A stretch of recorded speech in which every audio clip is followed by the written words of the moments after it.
مثال کے طور پر ماشاءاللہ بڑا خوشائن ماحول یہ ہے کہ ایک حد تک ہمارے نوجوان چہروں پر داڑیاں بھی سجا رہے ہیں، دین کے قریب بھی آ رہے ہیں، ایک حد تک نمازوں کے حوالے سے بھی مسلم امہ کے اندر بیداری پیدا ہوئی ہے، ایک اعتبار سے تعلیم کے حوالے سے بھی پہلے کے مقابلے میں آج کچھ حالات بہتر نظر آ رہے ہیں، لیکن ایک چیز کی طرف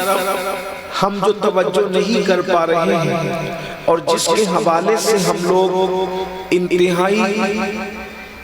بددلی کا شکار ہے، غفلت کا شکار ہے، بے توجہی کا شکار ہے، وہ یہ ہے کہ ہمارا معاشرہ ہر دن منتشر ہوتا جا رہا ہے، گھروں میں اختلافات جنم لے رہے ہیں، 4 بھائی ہیں تو چاروں بھائی الگ الگ سمت میں ہیں، اسی طرح محلے محلے اختلافات، گاؤں گاؤں اختلافات، شہر شہر اختلافات، ملک ملک اختلافات۔ اللہ کے رسول صلی اللہ علیہ وآلہ وسلم پوری دنیا کے انسانوں کو ایک لڑی میں پیرونے کے لیے تشریف لائے تھے، ایک دھاگے میں باندھنے کے لیے تشریف لائے تھے۔ اللہ کے رسول صلی اللہ علیہ وآلہ وسلم نے عربی اور عجمی کے فرق کو ختم کیا، کالے اور گورے کے فرق کو ختم کیا۔ اللہ کے رسول صلی اللہ علیہ وآلہ وسلم نے برادری کی عصبیتوں کو ختم کیا، قبیلوں کے گھمنڈ کو ختم کیا، اور اللہ کے حبیب صلی اللہ علیہ وآلہ وسلم نے ایک نعرہ عطا فرمایا کہ کسی کالے کو کسی گورے پر کوئی فضیلت حاصل نہیں ہے، اور کسی گورے کو کسی کالے پر کوئی فضیلت حاصل نہیں ہے، کسی عربی کو کسی عجمی پر کوئی فضیلت حاصل نہیں ہے، کسی عجمی کو کسی عربی پر کوئی فضیلت حاصل نہیں ہے، الا یہ کہ اس کے دل میں اللہ کا خوف موجود ہو، تقوی موجود ہو، پرہیزگاری موجود ہو۔ عزت نہ کالے ہونے کی بنیاد پر ہے، نہ گورے ہونے کی بنیاد پر ہے، عزت نہ کسی کو شیخ ہونے کی بنیاد پر ہے، نہ کسی کو پٹھان ہونے کی بنیاد پر ہے، نہ کسی کو مغل ہونے کی بنیاد پر ہے، نہ کسی کو انصاری ہونے کی بنیاد پر ہے۔ عزت برادریوں کی وجہ سے نہیں، بلکہ قرآن نے اعلان کر دیا اِنَّا أَكْرَمَكُمْ عِنْدَ اللَّهِ يَتْقَاكُمْ، اللہ کے نزدیک عزت والا وہ ہے، اللہ کے نزدیک شان والا وہ ہے جو تقوی والا ہے، جس کا تقوی جتنا زیادہ ہوگا وہ اللہ کے نزدیک اتنا عزت والا ہوگا۔ بہت سارے بظاہر خوبصورت چہرے والے جو راتوں کو عیاشیاں کرتے ہیں وہ ذلیل ہو سکتے ہیں، مگر بہت سارے سیاہ چہرے والے جو تہجد میں اللہ کی رضا کے لیے آنسو بہاتے ہیں وہ ان سفید چہرے والوں سے بہتر ہے۔ اللہ اکبر۔ میرے آقا صلی اللہ علیہ وآلہ وسلم کے پیارے دیوانوں، تو مسلم امہ ہر دن جو ہے وہ نفرتوں کا شکار ہو رہی ہے، بھائی بھائی میں اختلافات ہے، علاقے علاقے میں اختلافات ہے، قبیلے قبیلے میں اختلافات ہے۔ اللہ کے رسول صلی اللہ علیہ وآلہ وسلم محبتوں کا پیغام لے کر آئے تھے، پیار کا پیغام لے کر آئے تھے۔ آج مسلمان ٹکڑیوں میں بٹ رہا ہے۔ آئیے لوگوں کے درمیان نقطہ اتحاد کیا ہے؟ کوئی رنگ کی بنیاد پر متحد ہوتا ہے،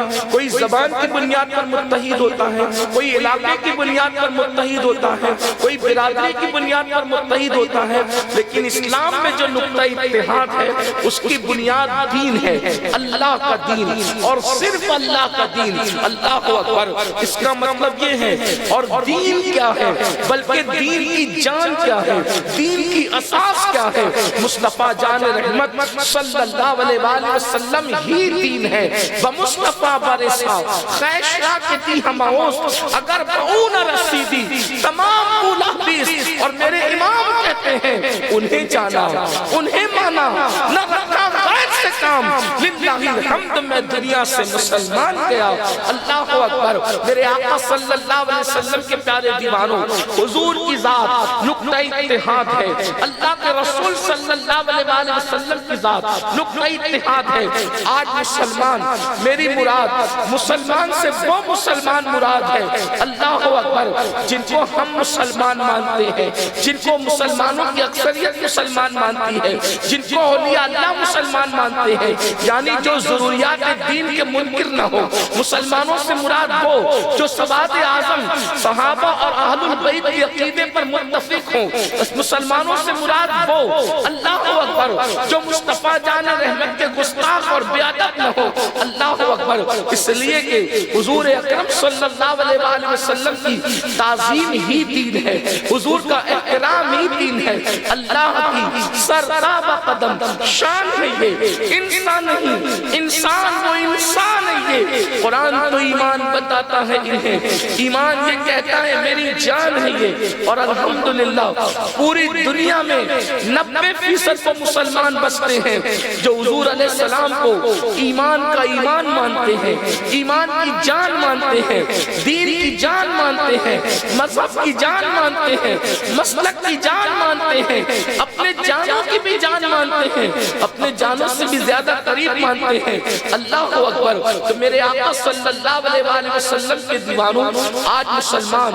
ذاتیات کی بنیاد پر ایک دوسرے سے لڑتا ہے، ایک دوسرے سے مختلف ہوتا ہے، محبتیں روٹ گئی ہے، پیار روٹ گیا ہے۔ آپ جانتے ہیں اس کی طرف ہماری توجہ نہیں ہے، اس لئے مجھے حکم ہے آج میں اس پر کوئی گفتگو کروں۔ یاد رکھنا اللہ کے رسول صلی اللہ علیہ وسلم نے صحابہ کے دلوں میں آپس میں جو محبت پیدا کی تھی، جو پیار پیدا کیا تھا، میرے آقا علیہ السلام ارشاد فرماتے ہیں، حدیث پاک کا مفہوم ہے کہ مومن کی نشانی یہ ہے کہ مومن اپنے کسی مومن بھائی کو ذلیل نہیں کرتا، مسلمان اپنے کسی مسلمان بھائی کو ذلیل نہیں کرتا۔ اور پھر یہ بھی سن لیں اللہ اکبر، آج مسلمان ہو کر ہم دوسرے مسلمان کو ذلیل کرتے ہیں، رسوا کرتے ہیں، اس کو تانا دیتے ہیں، اس کے لیے دل میں نفرت رکھتے ہیں، اس کے لیے دل میں حسد رکھتے ہیں، اس کے لیے دل میں کینہ رکھتے ہیں، اور اس کے بعد نماز بھی پڑھتے ہیں، اس کے بعد دعائیں بھی کرتے ہیں، اس کے بعد روزہ بھی رکھتے ہیں۔ یاد رکھیں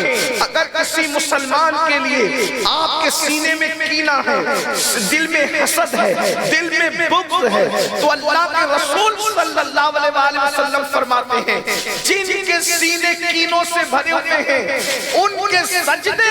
ان کے سر کے اوپر بھی نہیں جا سکتے، ان کی دعائیں ان کے سر کے اوپر بھی نہیں جا سکتی۔ اللہ اکبر، یعنی عبادتیں منہ پر مار دی جائے گی سینوں میں کینے رکھنے والوں کے۔ اللہ اکبر، آج اپنے اتنے بڑے مجمع میں اپنے دلوں کو ٹٹول کر دیکھو، سگے بھائیوں کے لیے کینہ رکھنے والوں، سگی بہنوں کے لیے کینہ رکھنے والوں، اپنے خاندان والوں کے لیے کینہ رکھنے والوں، اپنے دوستوں کے لیے کینہ رکھنے والوں، سن لو اللہ کے رسول صلی اللہ علیہ وسلم ارشاد فرماتے ہیں، آقا ارشاد فرماتے ہیں کہ جب تک تو اپنے مومن بھائی کی مدد کرے گا اللہ تیری مدد کرے گا، کسی مومن کی عزت کو بچائے گا اللہ تیری عزت کو بچائے گا، تو کسی مومن کو ذلیل کرے گا اللہ تجھے ذلیل کرے گا، تم کسی مومن کو ذلیل کرو گے اپنی طاقت کے مطابق اللہ تم کو ذلیل کرے گا، اپنی شان کے مطابق تم کسی کی مدد کرو گے اپنی طاقت کے مطابق اللہ تمہاری مدد کرے گا اپنی شان کے مطابق۔ آقا فرماتے ہیں جب تم کسی کی عیبوں کو چھپاؤ گے اللہ تمہارے عیبوں کو چھپائے گا، اور تم عیب چھپاؤ گے اپنی طاقت کے مطابق اور اللہ عیب چھپائے گا اپنی شان کے مطابق۔ تم دنیا میں کسی کے عیب پہ پردہ ڈالو گے اللہ قیامت میں تمہارے عیبوں پہ پردہ ڈالے گا۔ آج اندازہ فرمائے